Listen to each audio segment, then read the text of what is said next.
Prisoner B-3087, Chapter 28. We marched another 3 days before we crossed back into Germany. The Czech people continued to help us as much as they could along the way, but once we were back in Germany, the doors in the villages were closed to us again, the window shades pulled down tight.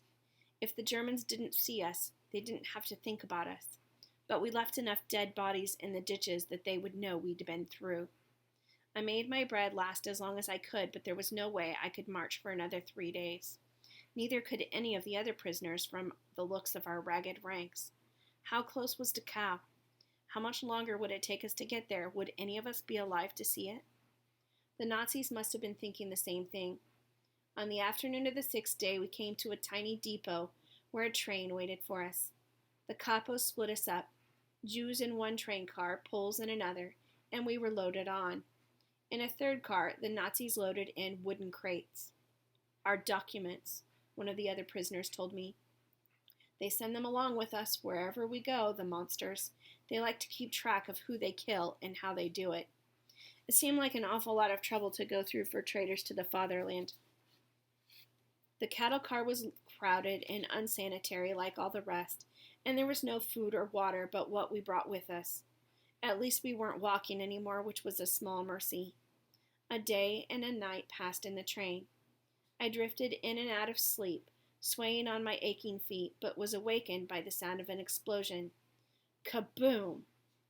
It was close enough to rattle the car. Planes droned overhead. Russian? American? British? I had no idea, but they were dropping bombs all around us. Boom! Boom! Kaboom! The last of them hit so close we were all thrown forward. The train's brakes screeched as it slammed to a halt, and we all struggled to look out through the slats to see what had happened. Soon word came to us from the Polish car behind us. The last car on the train had been hit with a bomb. No one had been hurt, but the car that held all our documents was destroyed. Ha! Someone laughed humorously. How will the Hitlerites know who they're killing now? Easy, someone else said. They'll know because they put all the Jews in this car and all the Poles in that car. When we get to Dachau, they'll just gas us and put the others to work. He was probably right.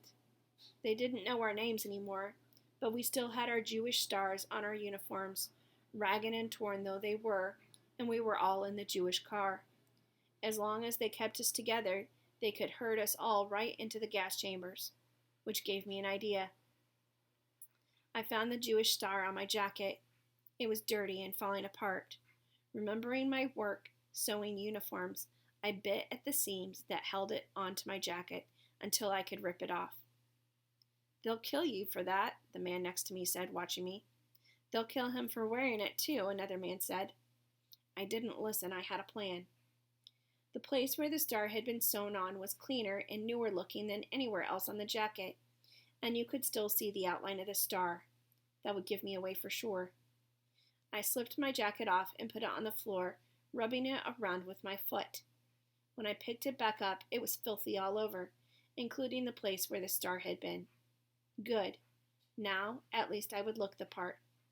When the train finally stopped outside Dachau, we were taken off the cattle cars. As the Jews and Poles got off beside one another, I slipped from one group to the other. If the Nazis had lost our records, they wouldn't know I was a Jew, unless I was standing with the Jews. One of the Poles saw me change sides, and he frowned at me. I worked my way farther into the group and waited, my heart thumping. If I was caught, I'd be killed.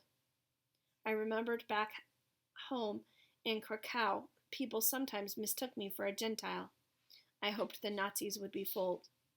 The officers made us line up and tell them our names and numbers. Prisoner B-3087, I told them.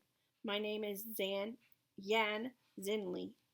Zinli means green in Polish.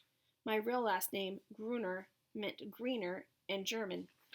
Zoloni made me sound more Polish, and it was easy to remember. The Nazi wrote down my name and number and nodded to me. I was no longer a Jew. I had done it. I was going to live.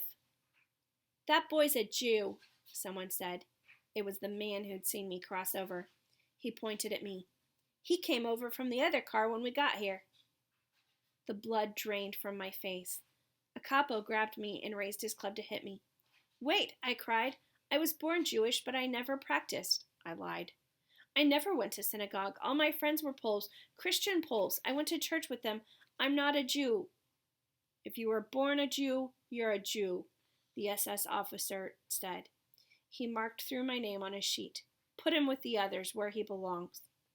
The capo shoved me along to the group of watching Jews. None of them had said a word, not even the men who'd seen me take off my Star of David. When the capo had pushed me back among my people, I turned to look at the Pole who had ratted me out. He kept his eyes on the ground and wouldn't look at me. Why had he done it? What difference did it make? It's not like I would have eaten food he could have eaten, or slept on a bed he could have slept on. I was nothing to him, nor him to me, and yet he had told on me when there was nothing to be gained by it. He had told on me for no other reason than I was a Jew. The Nazis took our names and numbers and made new documents for us to replace the ones that had been destroyed before they marched us to Dachau. They would need them so they could keep track of how they killed us all.